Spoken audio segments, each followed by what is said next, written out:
This is the Coach Brennan Marion Show, brought to you by J Resort, the newest casino and resort in Reno. J Resort has special discounts available for Sacramento State football fans. Just go to jresortreno.com and use promo code SAC0906. Now, here's Coach Marion with D-Lo and KC. Coach, what's happening, man? How you feeling? Feeling awesome. I like that. I like that intro. That beat was kind of. Yeah, we got you, Coach. It was hitting a little bit. Yeah. That's what we do. Excited for this season to get underway for you, man. Coach, it feels like we've been talking to you for a long time. This has got to be the biggest off season in Sac State University history. Is that a different type of pressure headed in to start to a season when you have an off season like you had?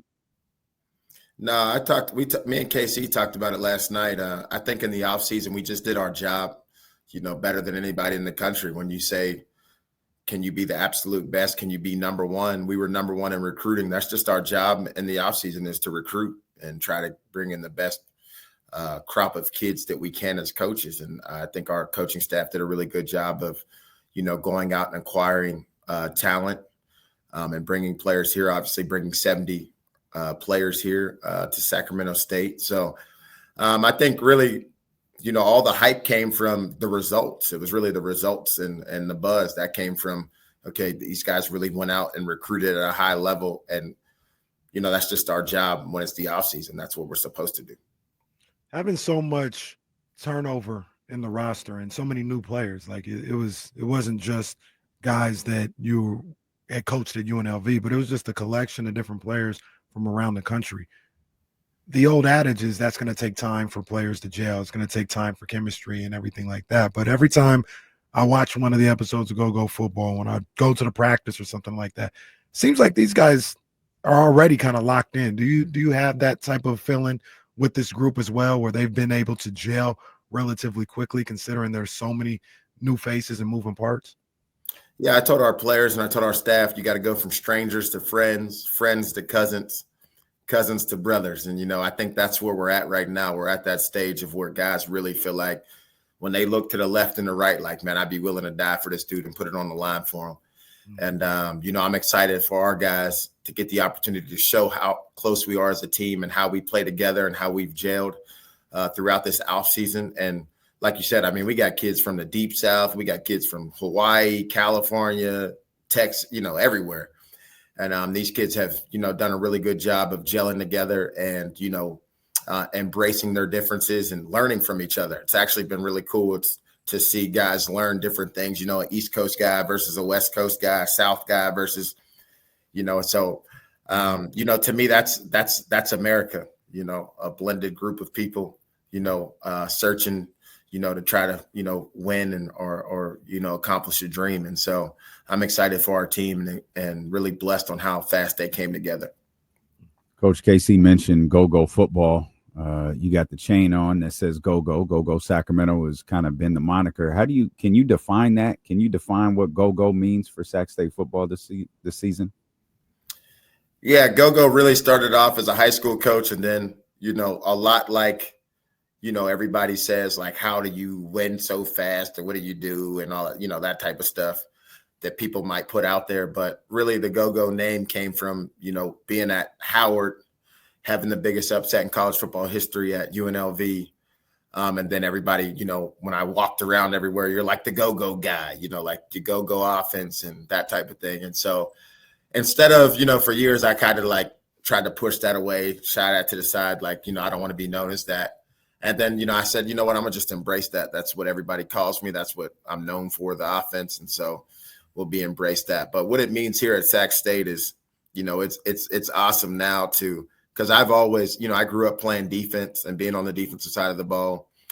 And when I was a high school head coach, our defense was a very violent, fierce defense. So I'm excited to, now be able to have an impact on the defensive side of the ball and in special teams. And if you looked at my track record as a offensive coordinator, I was always celebrating with the defensive guys when they got interceptions and sacks and big plays. And I'm excited for what Coach Patton has brought to our defense and our defensive coaches. And, we're just go Sacramento, period. We're about whatever we need to do, offense, defense, special teams, to be 1 point better than the other team at the end of the game. Coach, I'm a flashy guy. I love Deion Sanders when I was growing up. I didn't play football, but if I played football, I probably would have been a DB, and I would have had all the gear and all this other stuff. But as I learned about the game more and more, I understand that the game is won in them trenches with them big dogs down there.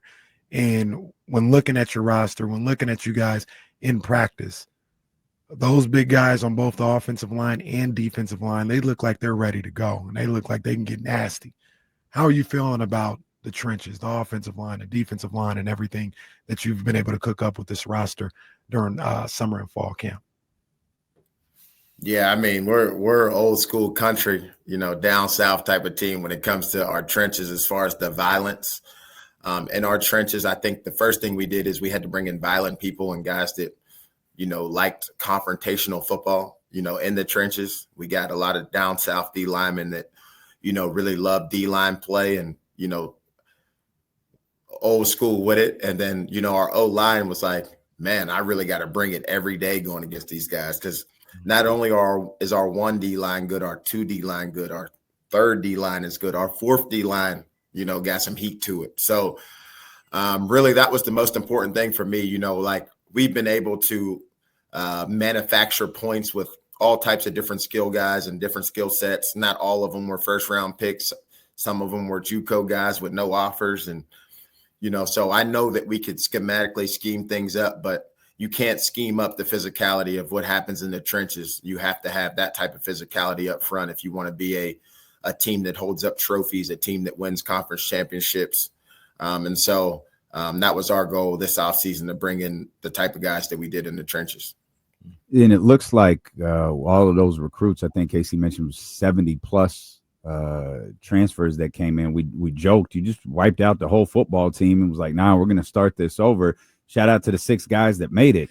But it was pretty split between the offensive and defensive end. And to hear you talk about the trenches and all of that, it's interesting because you're the ones that were, you talk about flashy, the ones that got everybody's attention, got us talking, got the national media talking, was Jaden Rashada, the quarterback. You got the running back and Jamar Curtis.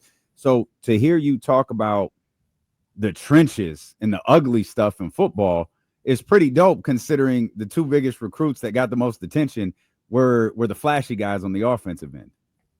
Yeah, I mean, that's just the way football is. Everybody loves the quarterback. But somebody has to protect the quarterback. And then obviously if you can affect the quarterback, then it's hard for them to win. When I game plan as a coach, all I look at is, can we block the guys up front, right? If we can block the guys up front, then we can run all the plays that we have. We can run all the cool plays. We can do kind of whatever we want. But if we can't block the guys up front, then it's like it gets really hard on trying to be creative and trying to find ways to make plays work when that it's probably if you can't control the first level, you can't get much done. And so that's where, to me, I learned at the stops that I've been at, the teams that we were really good, and the teams that, the championship teams I've been a part of, we were really good in the trenches. Skill guys, it's a revolving door, as far as skill guys and who's going to show up and who's going to be consistent. But that O-line and D-line is what you need to move an offense or a defense forward. And Coach, you talk about that D-line, and you're like, our first unit is good, our second unit is good, third unit, fourth. You know where else I feel like I see that on that roster is that running back room. My goodness. If you got the quote unquote starter, but you might have a situation where 4 of those guys end up getting carries in the game. 5 of those guys end up getting carries, and there's no breaks. Like they all can take it to the house, or they all are physical with the way they run the football. Is that what you envision for the ground game in that offense? Yeah, absolutely. I think our offensive scheme makes running backs excited because we're a 2-back, 21, 20 personnel type of team where we use a lot of multiple running backs, and we've had a lot of success in doing that. It's definitely different for running backs, as most guys come from a system where it's one guy in the game, he dominates the ball, and it's a lot like Little League, I tell them. But we prepare guys for, blocking, catching, running. They can do everything in our offense. They can line up at receiver, tight end, in the backfield, fullbacks. We use fullbacks. So I'm excited for our guys to show the versatility that they have, maybe that they weren't able to show at their previous school or, where they came from, because it was just a one back, just run downhill. Our guys are going to do a lot of different things for us, in the passing game, blocking for the guy, doing all types of stuff. So I'm excited for our running back room. Coach AC has done a really good job with those guys from the standpoint of, he's been in the NFL locker room. He knows what it looks like to be around top tier quality running backs. And he's been able to give those guys a good, dose of confidence to know that you guys could be Sunday guys. And so excited for our running back room for sure. I feel like a good running back opens up so much for a team's offense, in the sense of, we were talking about this the other day, like a good running back can be like an offensive lineman for a quarterback. The threat of a run can protect your quarterback. How much does having a guy like Jamar Curtis change, what you can do offensively with these guys? Or I don't want to just center in on Jamar, that whole running back room that you just talked about right there. Yeah, I mean, all these guys are like high caliber players. Obviously Jamar being one of the top running backs coming back in FCS, is going to be the headliner and an All-American. He can take it to the house at any point, from receiver or running back or kick return or punt return. Then you have Savion Red, who played Wildcat quarterback at Texas, ran the ball, played receiver, started games at receiver as a freshman, went to Reno and was a really good running back for them there last year. And then you have Rodney Hammond, who won a championship at Pitt. He's protected Kenny Pickett in the pocket as a freshman, ran the ball against Clemson in big games, and, scored touchdowns in conference championship games and been in big bowl games. So, and then we got some young heat. We got Jaquil out of Florida. I mean, that dude is, every time he gets the ball, everybody is like, ooh and ah, he gets you out of your seat. He can make the big runs. We got Damian from Colorado State that came to us. I mean, he's another guy that can get up, and if he gets a crease, it's going to be a touchdown. He can really run. And then we have, the old veteran in the room. We call him Uncle Sam out there, Sam Adams, who was at Washington when they won, those championships, and we're rolling, protecting Michael Penix back there. So we have a good, really, really good, solid room of guys that understand that they're there to help the quarterback in protection. They're also there to help the receivers. I always say a great running back helps the receivers. Now we're in one-on-one matchups, because if they don't put an extra safety in the box, then we're going to be able to run the ball for a lot of yards. So we're excited for those guys. And I know the O-line is ready to block for those guys and open up holes. They get excited to just, these guys are must-see TV. So we're excited for that running back room for sure. 100%, man. Coach Marion, head coach of Sac State football, and during the break when we were just talking, Coach did not trade Micah Parsons. He did not. That was not Coach Marion that traded Micah Parsons to the Packers. We'll get back to that. I'm about to call Jerry Jones' grandson Paxton that I coached at Texas and be like, bro, what y'all doing, man? That was wild. Yeah. But Damian was talking during the break. He's like, man, coach with a style, he gonna have everybody around here looking like cowboys, because Coach has a hat, he got the jeans, he got the boots. A Cowboy company, is that your company, or are you just kind of affiliated with them? Yeah, I've just been affiliated with them. I like to do designs and all that type of deal. I think, obviously A Cowboy now has a couple guys on the rodeo circuit and girls. And so I think that company will continue to blow up. But I really have loved, I've always had an affinity for the country. I grew up with a unique experience in the summer times. I would go to Virginia and I have to get water from the well, go to bathroom in the outhouse, catch fish to eat. That's too goddamn country, Coach. That's a little extra. Yeah. So people, oh, he's a city guy. During the school year, I was in the city with my mom in Pittsburgh, but in the summertime, I would go to Virginia in the country, and I've always, I never was into cowboy hats until I got to, Texas, but I was always into cowboy boots and gator boots. I always thought that, the whole Carhartt shirts and Timberlands and, just the country swag was kind of my deal. So, I think that company is going to get rolling here shortly. No doubt. Shabuzi live at Sac State at some point this season. That ticket's too high for Shabu. I don't know. Yeah, that's facts. Man, his NIL is too high. I don't know. We can recruit him.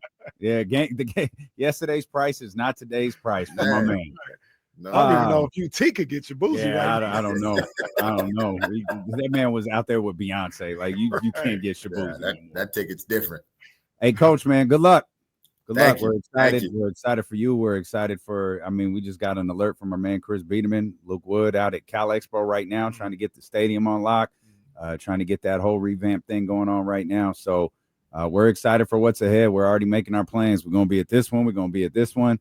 Yeah, you're gonna see us outside this year, Coach. Absolutely. Absolutely. Love to have y'all. My soul. Appreciate y'all. Yes, My sir. man, We appreciate business, you. big All dog. right. Fingers up.